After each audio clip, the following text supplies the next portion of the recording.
बिस्मिल्लाहिर्रहमानिर्रहीम। आज का जो हमारा टॉपिक है वो nature and functions of the cabinet in United kingdom constitution. Examination point of view से ये बनेगा आपका क्वेश्चन।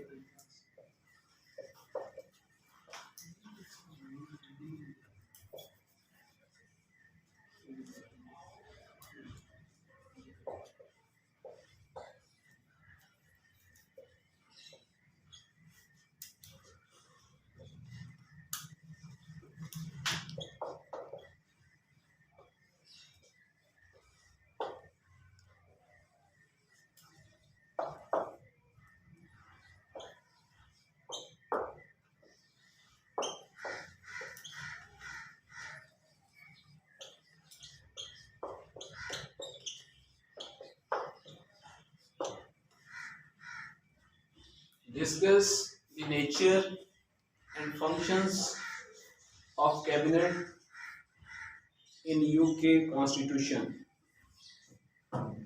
कैबिनेट से हम मुराद जो है वो काबीना नहीं है, ठीक है। जैसे कोई भी गवर्नमेंट जो किसी स्टेट में रन कर रही होती है, जब वो इलेक्ट होकर आती है तो जो अक्सरियती लीडर होता है किसी भी पार्टी का, वो अपनी हुकूमत बनाने के लिए जो अपनी कैबिनेट का चुनाव करता है, अपनी काबीना का चुनाव करता है, उसमें वो मुख्तलिफ जो है वज़रा का तकर्रुर करता है, एडवाइज़र्स का तकर्रुर करता है।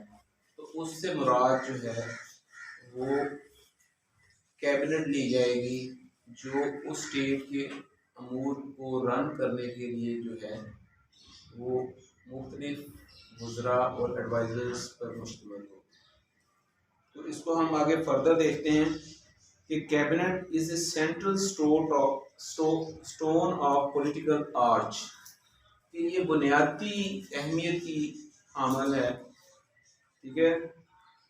एक तो इसकी डेफिनेशन ये है। दूसरा, ब्लैक्स लॉ डिक्शनरी में इसकी डेफिनेशन जो है the advisory council to an executive officer, कि जो इंतज़ामी अमूर चलाने वाला कोई भी ऑफिसर होगा उसकी जो एडवाइजरी काउंसिल होगी उसको भी जो है वो कैबिनेट का हम जो है वो नाम देंगे। It is a committee the two houses of the parliament homogeneous in composition, mutually responsible, politically dependent upon a parliamentary majority for its existence and acting in subordination to an acknowledged leader। वही बात जो मैंने start में की कि ये एक committee है जो दो हाउसेस के अराकीन पर मुश्तमिल होती है, जैसा कि हमने डिस्कस किया था house of common and house of Lord, ठीक है। उसमें हाउस ऑफ कॉमन में जो अक्सरियती लीडर होगा, ठीक है, वो एक अराकीन का चुनाव करेगा जो कि एक एडवाइजरी काउंसिल की हैसियत रखते हुए गवर्नमेंट के अमूर को रन करने के लिए उस लीडर को जो है वो मावनत फराहम करेगा। अब इसमें आगे आ जाते हैं कि evolution of cabinet system. Originally cabinet was committee of privy council which became too large for administration work. King Charles second 1660 से 85 तक इसका रहा है दौर। तो began to consult a small group of privy council in matter of state, कि जो cabinet का सफर था ना वो एक प्रिवी काउंसिल जो थी वो किंग चार्ल्स दोम जो था उसने एक प्रिवी काउंसिल बनाई थी चंद अराकीन पर मुश्तमिल, जिनसे वो राय लिया करता था। तो उससे ये जो कंसेप्ट जो था ये आगे परवान चढ़ा। The cabinet is called the child of privy council, कि ये उस प्रिवी काउंसिल से जो है कैबिनेट ने जन्म लिया कैबिनेट के तस्वर। Charles second the cabinet acquired a funnel shape. The cabinet system further developed during the reign of William III and Queen Anne. During the reign of George I, the office of the Prime Minister came into existence. यानी कि ये उसने बताया कि इसका origin क्या है, कि ये कहाँ से कैबिनेट जो है वो उसके तस्वर आगे बढ़ा और किस तरह के जाके जो जॉर्ज वन था उसके दौर में जो है प्राइम मिनिस्टर जो वजीर आजम जो था उसका तकर्रर किया गया। Nature of the British cabinet हम डिस्कस करेंगे। तो the cabinet is a body unrecognised by law. Its existence is only customary based on custom और कन्वेंशन। वो कहता है कि इसकी एग्जिस्टेंस जो है ना वो कस्टमरी है, एक रवाज से आगे ये चली है, कोई इसकी लीगली तौर पर इसकी कोई फाउंडेशन नहीं थी कि वो बादशाह ने क्योंकि वजीर आजम का तकर्रर किया, उससे कबल जो है प्रीवी काउंसिल का तकर्रर किया गया, उससे राय ली गई, उससे ये फिर आगे तस्वर परवान चढ़ा कि जो प्राइम मिनिस्टर है उसकी भी एक कैबिनेट होनी चाहिए। तो ये एक रस्म व रवाज के तहत जो है ये कैबिनेट का तस्वर जो है ये आगे बढ़ा। उसके बाद कंपोजिशन ऑफ ब्रिटिश कैबिनेट क्या होगी। The crown sends for the recognized leader of the political party which has the majority called prime minister and ask him to form the cabinet। तो इसमें आपने देखना है कि जो क्राउन होगा ना वो कॉल करेगा जो मेजॉरिटी पार्टी होगी उसके लीडर को, ठीक है, और मेजॉरिटी पार्टी का लीडर जो है उसको दावत दी जाएगी कि वो अपनी आगे गवर्नमेंट जो है उसको तश्कील दे। तो जो गवर्नमेंट तश्कील दी जाएगी, जो गवर्नमेंट तश्कील देगा वो प्राइम मिनिस्टर होगा, ठीक है, और जो प्राइम मिनिस्टर है वो जो है कैबिनेट फॉर्म करेगा। तो इस तरह एक कंपोजिशन ऑफ द कैबिनेट जो है वो आपको ज़हननशीं होनी चाहिए ये किस तरीके से होती है। अब features of the cabinet system क्या है। Exclusion the king from cabinet, कि किंग जो है वो कैबिनेट का हिस्सा तस्वर नहीं होगा, ठीक है। ये हम इसकी जो है फीचर्स जो इसकी खसूसियात हैं वो डिस्कस कर रहे हैं। Cooperation between cabinet and parliament, जो काबीना के मेंबरान होंगे उनके और पार्लियामेंट के माबैन जो है वो एक कोऑपरेशन होगा और कंप्लीट कोऑपरेशन होगा between the cabinet and parliament. वो अमूर जो है वो leadership of the prime minister. The prime minister plays dominant role in cabinet, कि जो कैबिनेट होगी ना काबीना उसका जो लीडर होगा वो प्राइम मिनिस्टर होगा और वो वाइटल रोल अदा करेगा वहां पर। The cabinet is formed by the prime minister, he is keystone of the cabinet arch. उसके बाद सीक्रेसी एक अहम पहलू है इसका।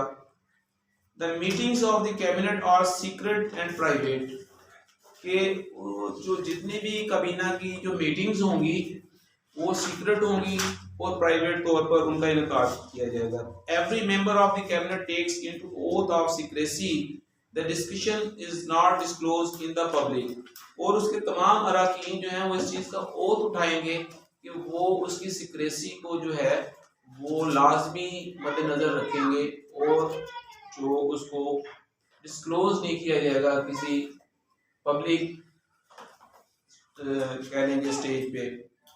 उसके बाद no legal status, the British cabinet has no legal status, there is no mention of cabinet in the written part of the constitution, the cabinet is called the child of the conventions, कि इसका कोई legal status नहीं है, ये constitution में given नहीं है British constitution में, ठीक है।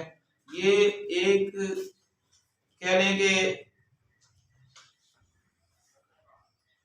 कन्वेंशंस के ज़रिए जो है इसकी बुनियाद फराहम की गई है कि प्राइम मिनिस्टर होगा और वो अपनी कैबिनेट बनाएगा गवर्नमेंट के अमूर को चलाने की। तो मिनिस्टीरियल रिस्पॉन्सिबिलिटी के जो वज़रा की रिस्पॉन्सिबिलिटी है वो क्या होगी? Cabinet members are responsible to house of common individually as well as collectively and they are liable to law for their acts. यानी कि जो कैबिनेट के मेंबर होंगे वो इंडिविजुअली भी और कलेक्टिवली भी हाउस ऑफ कॉमन को जवाबदेह होंगे। अगर उनसे जवाबदेही की जाएगी तो वो हाउस ऑफ कॉमन के जरिए की जाएगी। उसके बाद political homogeneity means that all the members of the cabinet should have similar views of their policies. The members of the cabinet have same views because they belong to one political party. ये नहीं होगा कि जो मेंबरान है cabinet के वो अपनी अपनी पॉलिसी लेके चलेंगे। वो जो प्राइम मिनिस्टर है उसकी पॉलिसीज को आगे बढ़ाते हुए एक दूसरे से इख्तलाफ नहीं करेंगे, क्योंकि एक पॉलिटिकल पार्टी के तहत जो जिसकी मेजॉरिटी होगी उसकी गवर्नमेंट होगी और उसकी पॉलिसीज को ही आगे बढ़ाया जाएगा। तो इसमें हम आगे देखते हैं कि collective responsibility, the members are collectively responsible, the result is the that all the members work as a team, the cabinet stands or falls together as a unit।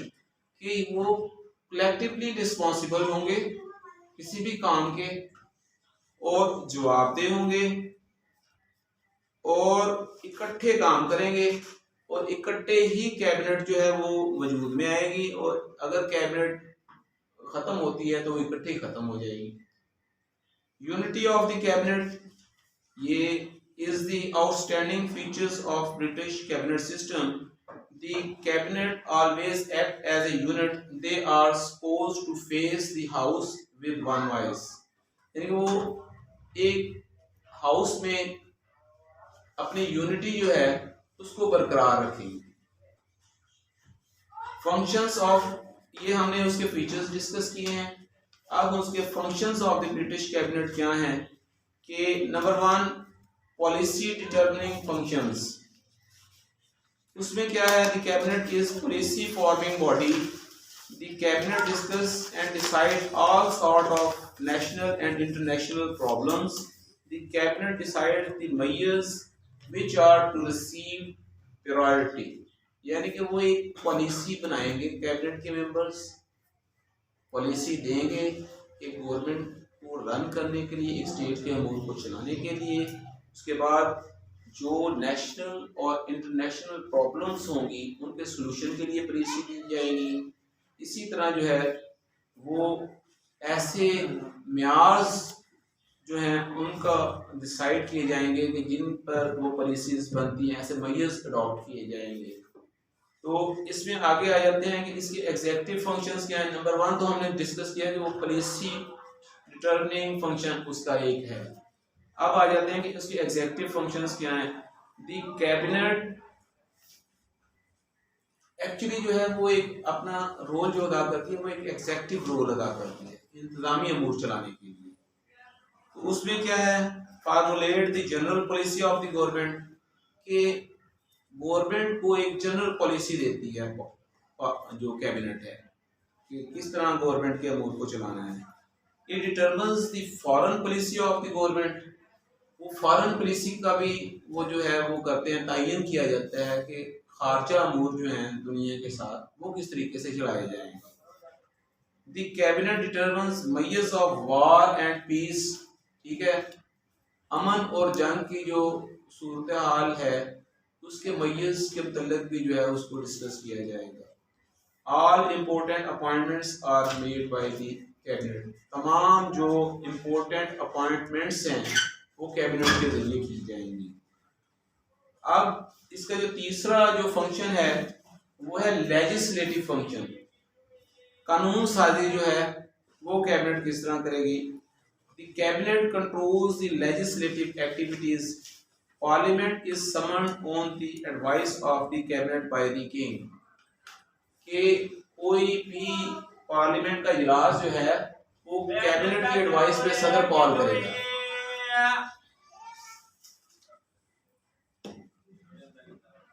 और the speech of the king in parliament is prepared by the cabinet, कि जो सदर की तकरीर है जो उसने parliament में करनी है वो भी कैबिनेट ने तैयार करनी है।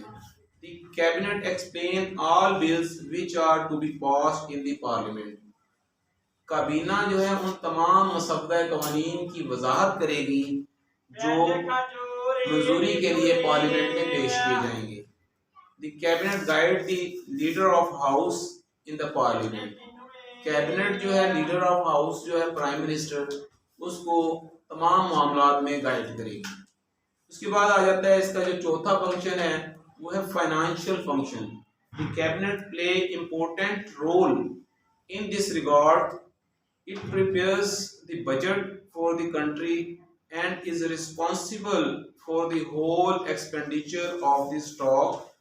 The Chancellor of Exchequer is the finance minister of the country and is the member of the cabinet. ये बड़ा ही इम्पोर्टेंट रोल है कि जो फाइनेंशियल फंक्शन है वो भी कैबिनेट जो है वो अदा करेगी। उसमें क्या है कि उसने बजट तैयार करना है, वो रिस्पॉन्सिबल है तमाम माली अमूर की, उसने देखना है कि मुल्क में कौन कौन सी चीज़ें ऐसी हैं जो स्टॉक की सूरत में अवेलेबल हैं।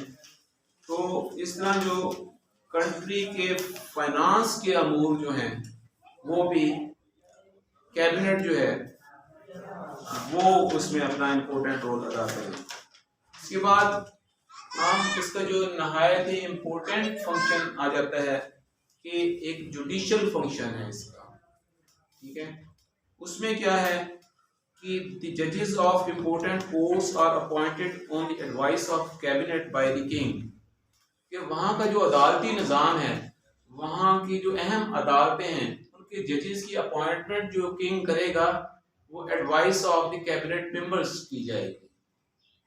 उसके बाद the rules and regulations for judiciary are prepared by the cabinet, वहाँ के अदालती निज़ाम को चलाने के लिए जो कायदे कवानीन बनाए जाएंगे वो भी कैबिनेट बनाएगी। The powers of pardon, reprieve and respite is exercised bye the king on the advice of cabinet. अब पावर ऑफ पार्डन से मुराद लेंगे कि माफ करने का इख्तियार, ठीक है। अब माफ करने का इख्तियार किसके पास है? वो किंग के पास है, लेकिन वो किस वक्त इस्तेमाल किया जाएगा? जब कैबिनेट मेंबर्स उसको एडवाइस करेंगे। जैसे कि मुल्क की सबऑर्डिनेट कोर्ट से लेके जो मुल्क की आला अदालत है, ठीक है, वहां तक अगर उसको कोई मुल्ज़म सज़ायाब हो जाता है, ठीक है, उसके बाद उसके पास अपील का हक जो है वो सिर्फ और सिर्फ रह जाता है किंग के पास।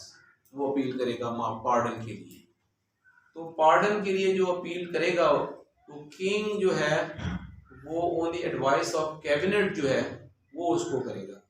अब हमने आज डिस्कस किए हैं इम्पोर्टेंट फंक्शंस और जो natures of the cabinet exist कर रही है यूके में, ठीक है, वो हमने डिस्कस किए हैं। और इसको हम कंक्लूड करते हुए मैंने आपको बताया कि ये इसको कैबिनेट को डिफाइन किस तरह किया गया है, इसका हिस्टोरिकल बैकग्राउंड क्या है, उसके बाद हमने डिस्कस की है कि इसकी नेचर और इसकी कंपोजिशन किस किस तरीके से है, ठीक है। और फिर हमने आगे जाकर इसके जो है वो फंक्शंस जो हैं वो हमने डिस्कस किए हैं कि ये पॉलिसी डिटरमिनिंग फंक्शन रखती है, ये एग्जेक्टिव फंक्शन रखती है, लेजिस्लेटिव फंक्शन रखती है, उसके साथ साथ ये जुडिशियल फंक्शन रखती है, और फाइनेंशियल फंक्शंस जो हैं उसमें भी कैबिनेट अपना इम्पोर्टेंट रोल अदा करती है। तो इसके साथ ही हम आज के लेक्चर को कंक्लूड करते हैं।